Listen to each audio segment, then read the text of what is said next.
ছুটে আয় পুজোর গন্ধ এসেছে, ঢ্যাং কুড়াকুড় বাদ্যি বেজেছে, গাছে শিউলি ফুটেছে, কালো ভোমরা জুটেছে, গাছে শিউলি ফুটেছে, কালো ভোমরা জুটেছে, আর পাল্লা দিয়ে আকাশে মেঘেরা উড়েছে।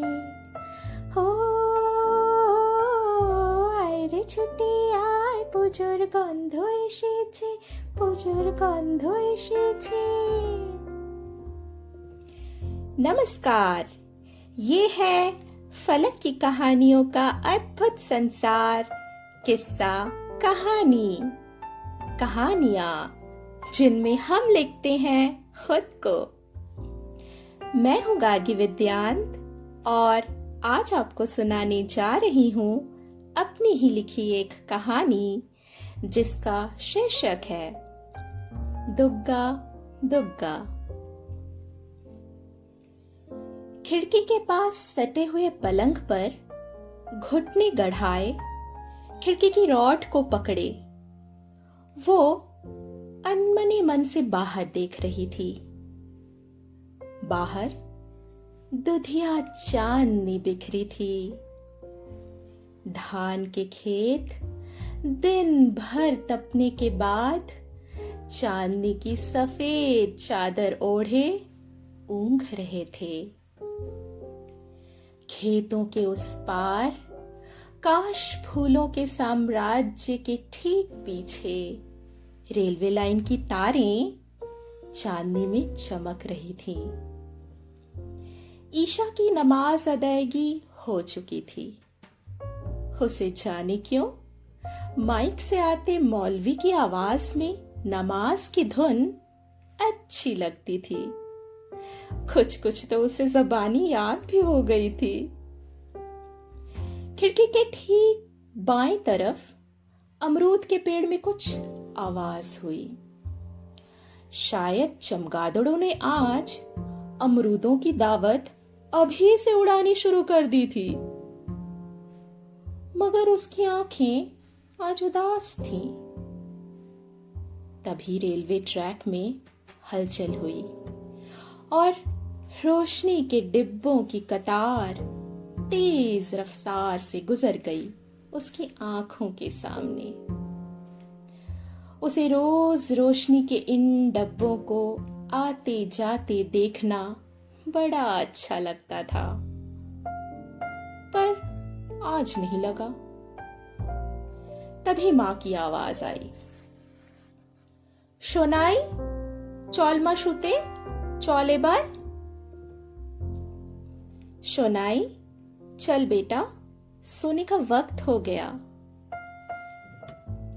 शोनाई समझ गई कि 8:30 बजे जैसे ही स्टील एक्सप्रेस गुजरेगी पटरी से मां उसे सोने के लिए कहेगी, क्योंकि हेरकिन यानी कि लालटेन में जो मिट्टी का तेल ईंधन के रूप में इस्तेमाल होता है वह राशन की दुकान से आता है और मां को उसकी फिजूल खर्ची बिल्कुल पसंद नहीं। शोनाई बिना कुछ बोले चुपचाप मोशारी यानी कि मच्छरदानी के अंदर दुबक गई। मां से सटकर सोना उसे अच्छा लगता था।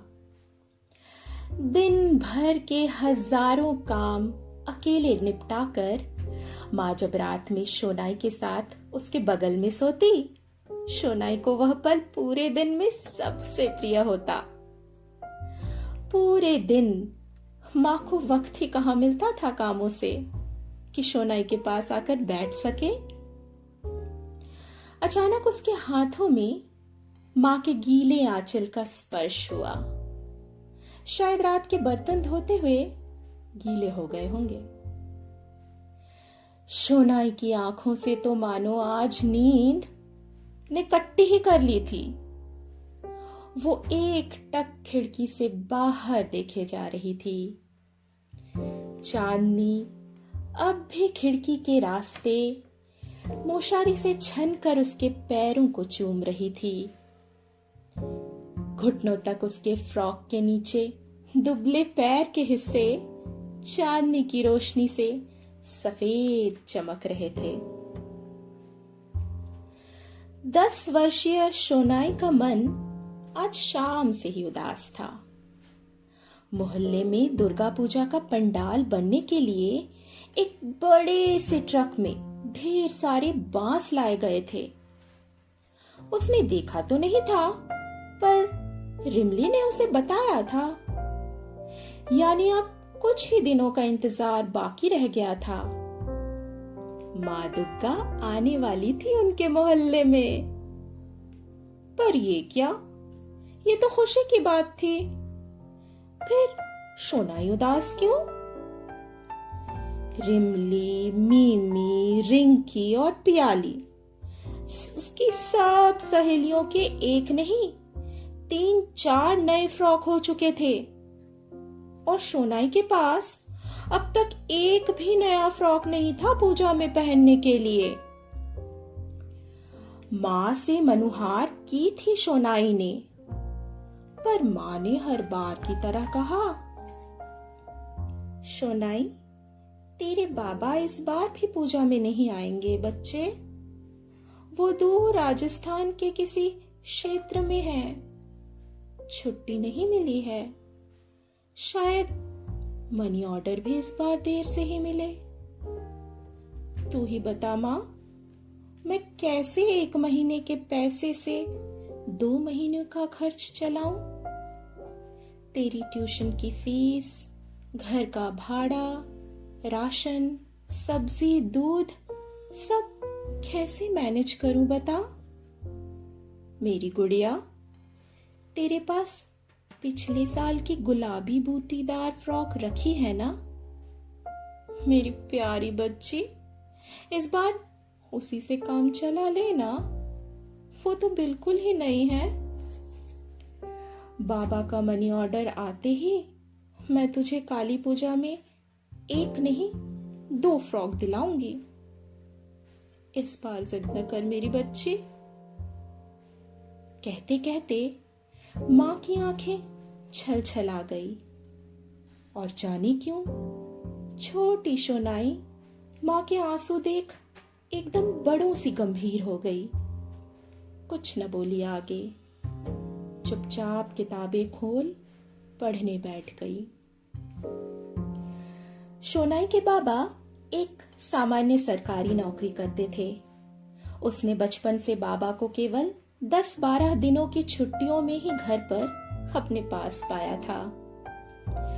बाबा की पोस्टिंग भारत के दूर दूर क्षेत्रों में रहती। कभी ताम्बरम, कभी श्रीगंगानगर, कभी रिहेंट तो कभी शहडोल। बाकी जगहों के नाम तो उसे अब ठीक से याद भी नहीं। वो बाबा के प्यार दुलार के लिए तरस कर रह जाती। प्याली के बाबा को दुलार करते देख शोनाई के मन में कभी कभी ईर्ष्या के भाव उत्पन्न हो जाते। महीनों के इंतजार के बाद जब बाबा आते तो प्यार, मनुहार, दुलार और लाड की उसकी ख्वाहिशें माँ और बाबा के तीखे झगड़ों के बीच गुम होकर रह जाती।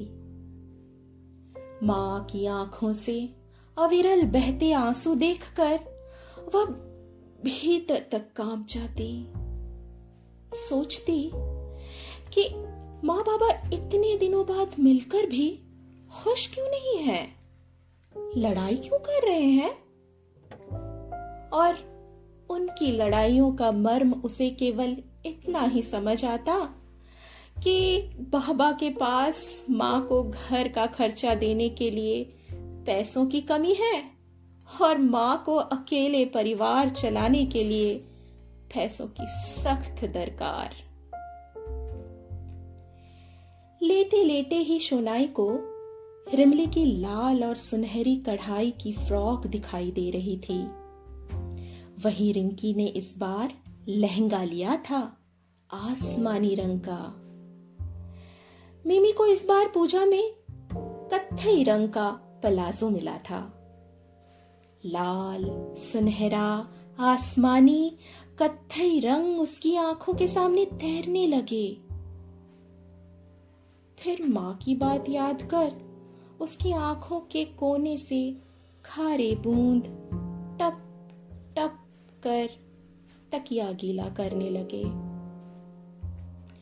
अचानक जाने क्यों उसने हाथ से आंसू पोंछे और अपने मन को समझा दिया। तो क्या रे हुआ अरे रिमली, माँ ने तो कहा है ना कि काली पूजा में एक नहीं 2 नए फ्रॉक दिलवाएगी।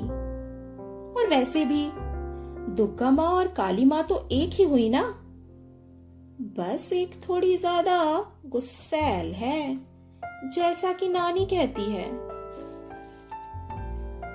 दुर्गा पूजा में ना सही काली पूजा में ही पहन लूंगी।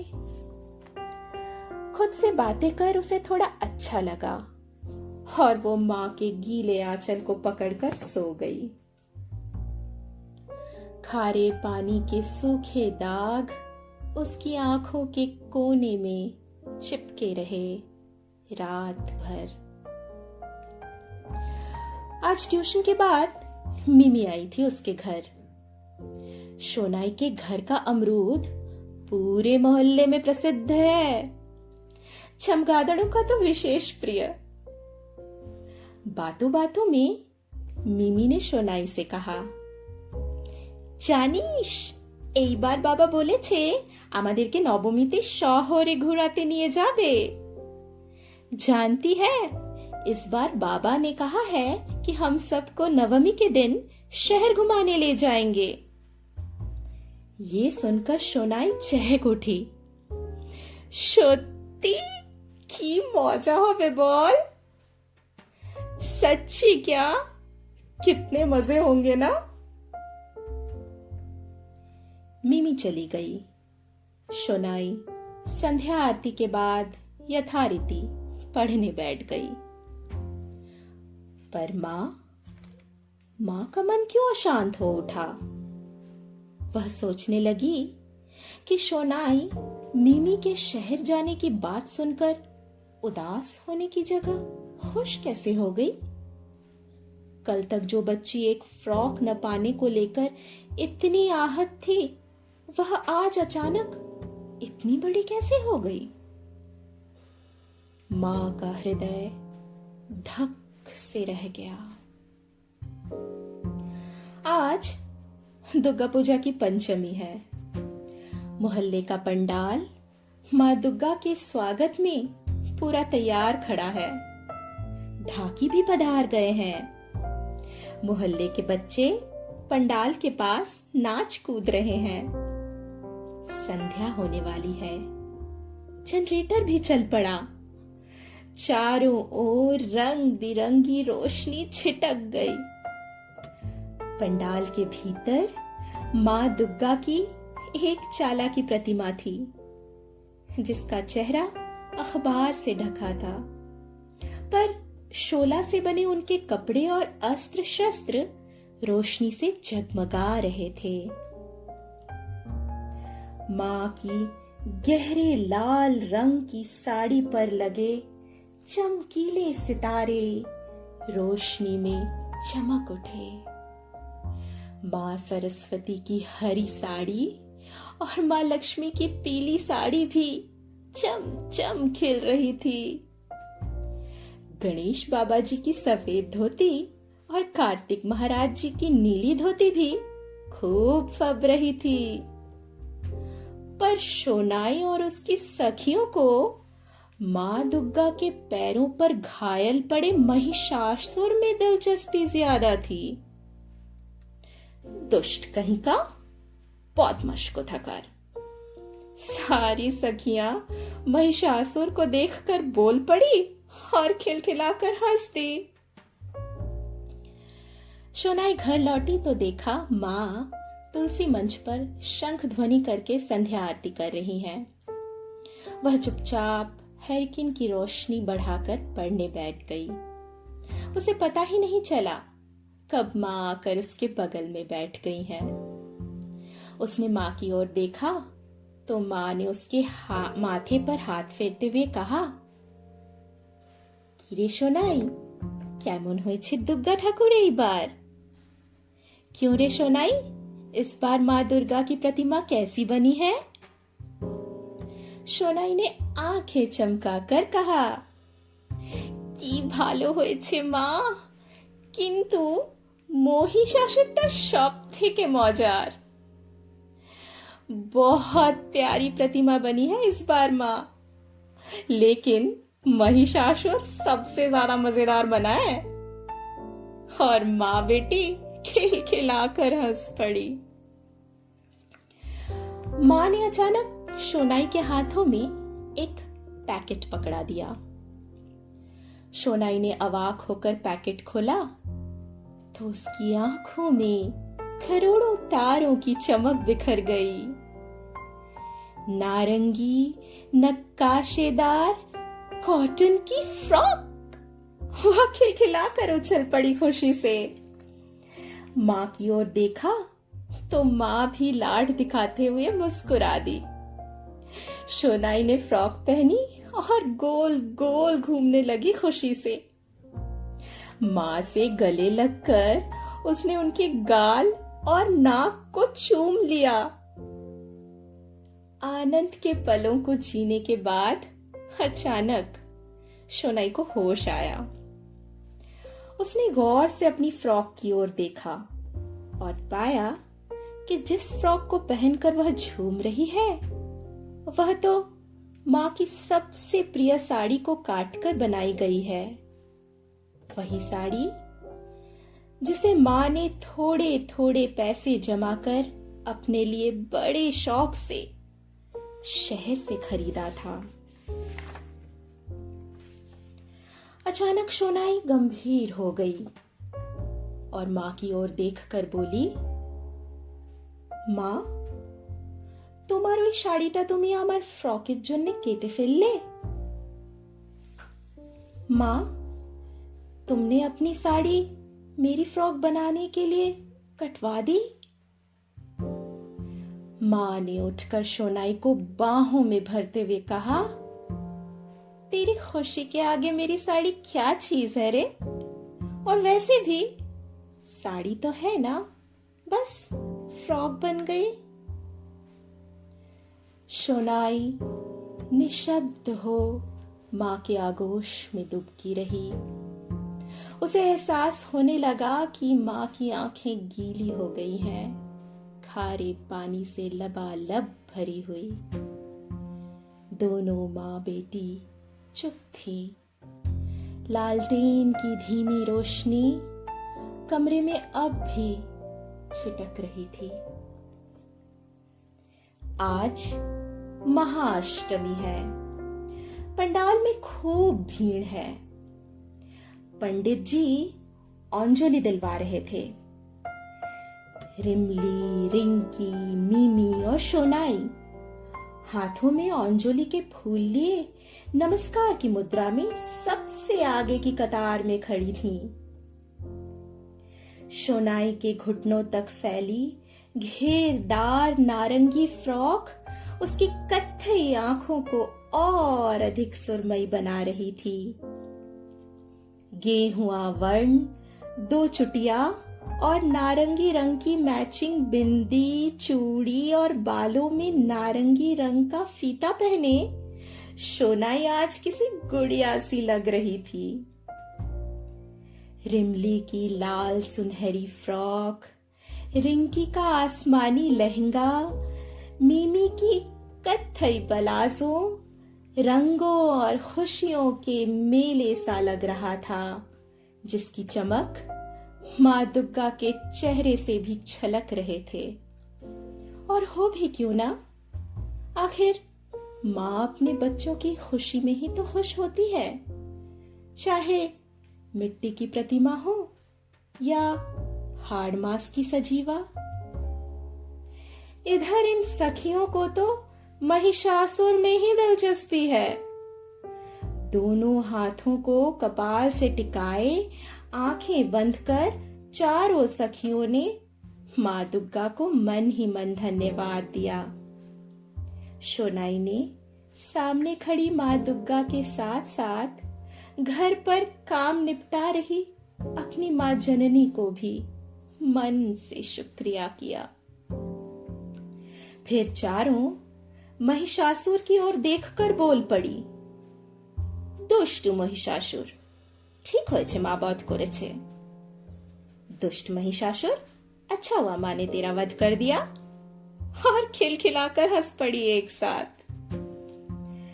पंडाल में ढाक के ताल के साथ दुग्गा दुग्गा की ध्वनि गूंज उठी। बस ये कहानी इतनी ही। अभी आप सुन रहे थे मेरी यानी गार्गी विद्यांत की आवाज में मेरी ही एक स्वरचित कहानी दुग्गा दुग्गा। फिर मिलते हैं एक नई कहानी के साथ। तब तक चैनल को लाइक और सब्सक्राइब करना न भूलें। नमस्कार।